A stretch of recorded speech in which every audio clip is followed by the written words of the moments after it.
So, is there such a thing as a sellout when it comes to art? I think most of the time, no. As a matter of fact, I think almost it's rare. I think it's shockingly rare. And I think we use that word way more than we should, and it's less relevant than we think. When I was a musician, I lived in the independent music world. We never really got to big brand, we played some pretty big venues, basketball stadiums and things like that at the height of our touring, and we were on tour buses, or got to piggyback on tour buses, and I've dealt with this dichotomy a lot. At what point does an artist start getting accusations of like, oh, you sold out? I think of Coldplay and their first 2 albums, and then by the time they get to Rush of Blood, and then they release X and Y, or I can't remember the order of those, but then immediately people are like, oh, you're just stadium pop rock now, Or there's just so many, and every artist has faced it. When Bob Dylan played electric guitar for the first time, they got booed off the stage at a folk festival. Bob Dylan got booed off of the stage at a folk festival for being a sellout. Just let that sink in, yeah? So I think there's a really beautiful season of music where you're scrapping and straining and like eating ramen and sleeping in a van and like playing venues, and some shows suck and some are just small and raw, amazing energy, and you find fans who truly love you and get you, and they feel like you gave them a voice, and there's this really intimate connection, and it's powerful. And the friendships you make in those bands either make or break you. They're either lifelong or bitter, like there's no middle ground, and it's really powerful. And that's my story. The 3 closest friends in my entire life, 4 really, I met through music, and 3 of them were in a band with me, and we played music together. And still, to these days, those are the people that if they called me and said, I need you to come here, drop everything, I would do it. You wouldn't see me on this channel anymore. I'd just close it down. And I wouldn't ask why, I'd just show up. And so that's really incredible, and it's really powerful. It's also a time of dreaming and possibilities and hope, But it's also a time of hunger and exhaustion and weariness and threadbare and sometimes desperation and fear of like, did I make the right life choice, and what am I even doing? In music, I started seeing bands we would tour with go from like that energy to all of a sudden having a radio hit, or like just the fan base reaching the point where it was really legitimately a movement. This is Turnpike Troubadours in country rock, if you ever listened to those guys. And almost immediately following that first blush of success and bigger venues, or a new album that doesn't quite sound the same. This is Radiohead and Kid A, Immediately come the loud exclamations. Oh, sellouts! They've gone commercial. Oh, they've lost everything we loved about them. And I always remember being really frustrated by those, because I was on the inside and I knew a lot of these guys, and I watched them go from not being able to make rent to being able to make rent, and not being able to like have a family to having a family, or like eating, which is, it turns out, important.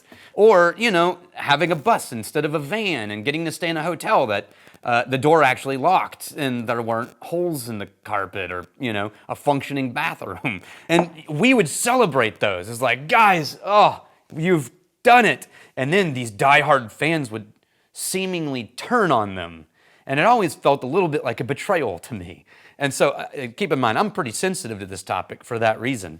But the thing is, creation is a journey, and artists grow and change, and your environment alters the art that you create. The songs that rock the club don't rock a basketball stadium. They just don't. Normally they don't scale. It's sometimes, but rarely, right? And when all of a sudden you're only playing big venues, you'll find, speaking from experience, that the songs you start writing when you're sitting down to write are songs that are sort of meant to, you're in your head, you're thinking of how it's going to be delivered, and you can't help it. So people don't like change, and I get that. When art changes, especially if it's art that truly spoke to you, it's hard to make the next leap. The early U2 albums were club rock. And then came, Joshua Tree and Rattle and Hum. And then came Achtung Baby. And every time it was a struggle for people. Springsteen, but we'll get to that. The point is, I've also seen this in the whiskey industry, and I find that I have the same frustrations and the same feelings of like, come on, guys, cut it out. And so first, let's drink some Garrison Brothers. This is the 47% small batch release that's like the standard Garrison. And I am reviewing a Texas whiskey because I've noticed with Garrison these days, everywhere I travel, you can find them. So you can probably find Garrisons. I mean, airport, Jesus, they're everywhere. So, Texas bourbon. This is corn, food grade corn, red winter wheat, 2-row barley. Don't know the age statement on this one. Does it say this is 3 years, and this is the 2022 release. And this is also a gift from Patty Bennington. Thank you, sir. So, of all the Garrisons, I know that Dan and the team sometimes really like to release the big, hefty, like, Balrea, or the high proof, and I actually like the small batch the best usually, because it brings forward all of those sort of soft, creamy notes that sometimes get buried in the high tannin, high proof releases of the other rarefied air Garrison releases. This one is very tannic, and it is very nutty, and it is very like roasty, like barrel smoky, not like real smoke, but you know what I mean? And leather, but it's also chocolate and cherries and kind of a softness to the nose that I miss when I get into the higher proof Garrisons. See that? That, I think, honestly, this is what I would introduce people to. That's just a good bourbon. It's got more character. It's not Kentucky. It's very Texan for when it comes to bourbon. It's a Texas bourbon. But it's approachable, and it's rich and tannic and high heat impact weather aging. And a little, the 3-year-old, you can feel it, but it's also soft and gentle and kind of approachable at the same time. And as you sip it, you get a weird combination of the palate is soft and creamy and gentle and a little bit dry, and the nose is tannic and smoky and dark. And you get that weird combination with Garrison on this proof where the palate and the nose sort of present two different things, like being mixed stereo to two opposing sides. And so when it lands, it combines only on the experience.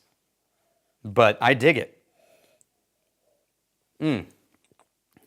Garrison. All right. So, same story in craft.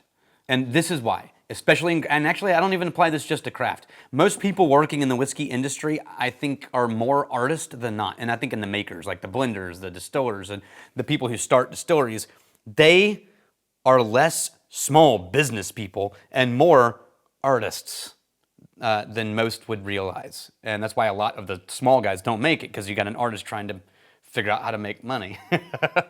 And the musicians have already figured out this. That's why we have managers. Right, but you get an artist. You get, Balcones. You get Westland. You get Firestone Robertson. You get Wilderness Trail. You get all these smaller guys that start out, and some of them with more funding than others. Some just scrapping it up and building their own stills, but varying levels of just like a musician. Some guys start and their family had money and they own a studio. Some people started with an acoustic guitar and trying to play free open mic nights. It's all the bandwidth, right? And they grow, and you hear about them, and you experience them, and you get to feel like you're in on something that begins, and you identify with them, and you fall in love with their whiskey and their story, and they're trying everything they can to make money, so they've got like 30 different styles of release, and they're all these single barrels, and they're just trying to build their scene, And this is just like a musician. You're playing coffee shop, you're playing bars, you're playing festivals, you're just trying to get your foot in the door, anyone who will let you play. And people are longed for it, and they think they're here to see you grow and succeed, And then you do, and then you have new problems. You have problems that come with success, problems of consistency. So if someone is able to get a bottle in New Jersey and they really love it, how do I make sure that they can call their friend in California and drink the same thing? And oh man, now you got to go back to production and blending and talk about product consistency. And scale means, okay, we don't have as 15 single barrel releases anymore. We got one because we need those other barrels to scale. And then as you blend, you start creating a slightly different kind of music or whiskey, right? Because it sort of softens all the unique edges. And that's when you start getting claims of like, they sold out and they're blending for lowest common denominator. And that's when I go, wait, hang on, guys. They're trying to go from a single state in, 100 cases to 40 states and 1,000 cases with the same production facility or a new one that they're growing, but whiskey doesn't get ready for a long time, so that shit is slow. And they're trying to reach people. And what I want you to remember is a couple of things. I'm going to fight to the death. This is a whole other thing. I'm going to fight to the death anybody who says that just because you've gotten big enough to reach more people and you can finally pay the bills and give your employees health care and make sure people have a living wage, that you've sold out and you're no longer relevant as an artist. That's bull. Does it change? Yeah. Is change hard? Absolutely. Is it going to be a little bit different? Yeah. I mean, I can't count how many single releases of Westland I have, probably 30 or 40 in there that you guys sent. And now Westland has a sort of more simplified release program. And sometimes I miss some of those things, but mostly I just am excited that Westland has reached the point where I can recommend them to people and everybody can get it. You two went from playing clubs to stadiums, and what works in a stadium is hard to replicate in a club. But here's what I want you to remember. Springsteen had two sort of okay albums that started to grow his fan base, but he got a rabid fan base. His second or third album, I can't remember the order of it, Born to Run, really launched him into the epitome of stadium rock. He was one of the original stadium rock stars in America. And there were a lot of people that weren't okay. He had already sort of developed his E Street Wall of Sound vibe, but it changed for people, and he lost people, and there were claims of like, wow, what is this now? But it was after he got big stadium rock that he went back and recorded Nebraska. And Nebraska to this day is one of the great albums ever recorded in the history of rock and roll. And that was after he went huge with Born to Run and Sold Out, right? I think it's okay to miss the early era of a craft thing and an artist and still find a way to embrace them in the journey as they grow. I think it's okay to decide that their new vision is not for you and to move to a different thing, and that's fine. Because that's, the definition of good whiskey is the whiskey you like. I think it's also important to celebrate when people reach the point where they're no longer just barely surviving. And to sort of be open to the changes that come from that era and that stage of people's lives. And that's who I want to be. I want to be a group that celebrates the success of the people around us. And that's what I want our community to be. And I hope you're along for that ride with me. And I'm really glad you're here. Cheers.